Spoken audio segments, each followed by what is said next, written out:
Inspigo. Inspiration on the go.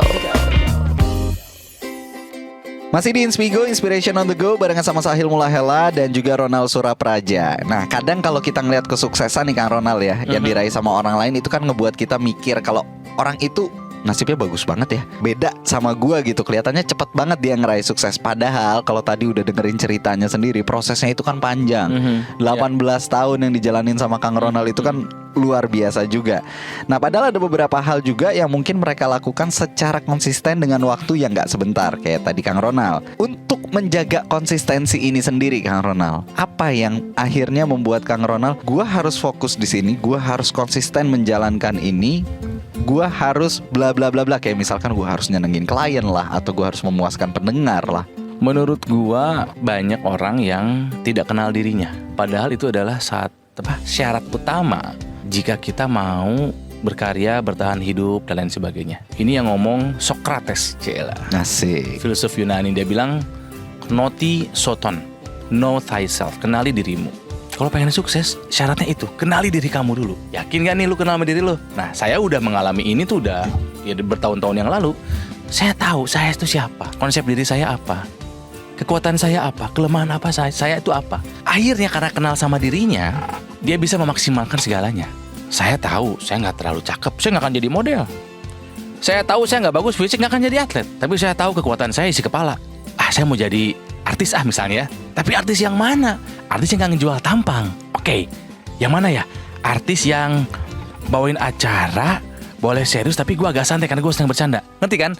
Itu kan dari mekanisme dia kenal dirinya dulu nih. Yang lemah dari dia boleh dia tutupin atau diperbaiki. Yang bagus tonjolkan. Saya gak pernah ngejual badan saya lah. Saya gak bagus badannya, yuk ngadu kepala sama gue. That's why kenapa ketika dulu ekstravaganza itu contoh yang paling gampang aja. Ketika dia ekstravaganza, saya gak bisa ngadu ganteng sama Tora, gak bisa ngadu jelek sama Aming.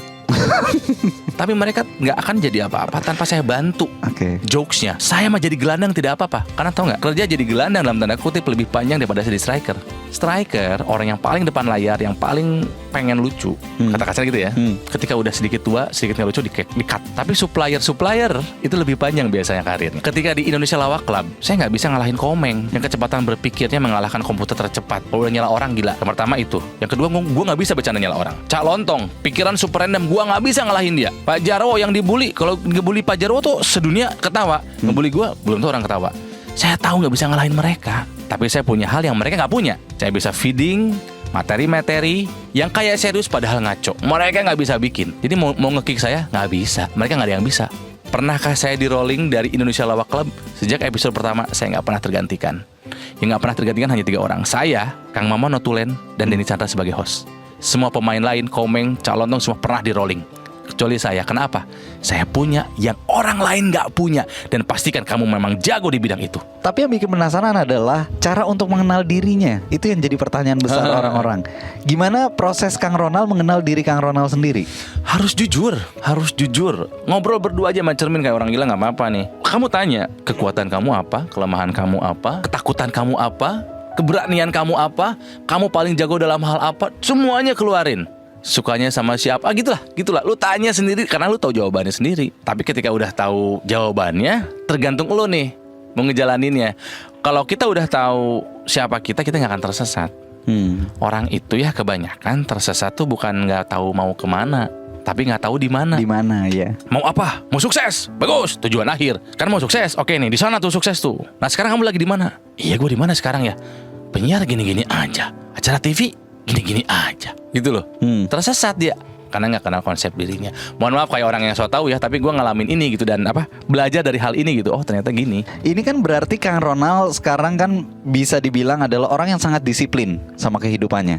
Insya Allah begitu. Sama pekerjaannya, selalu prepare segala macamnya udah disediakan, bahkan tanpa bantuan manajer, tanpa bantuan asisten pribadi juga. Apakah ini Kang Ronald terapin juga ke bisnis Kang Ronald, kerjaan Kang Ronald dan lain-lainnya? Di bisnis justru saya bisa dibilang malah di bisnis saya yang tidak terlalu pandai. Tujuan saya bikin bisnis sebetulnya nggak cari keuntungan, pengalaman, bikin lapangan pekerjaan buat teman-teman. Wow, ini mulia banget ini. Jadi ketika rugi saya udah tahu kok. Ini berat, ngejalanin bisnis ini berat, tapi saya bisa menghidupi berapa keluarga.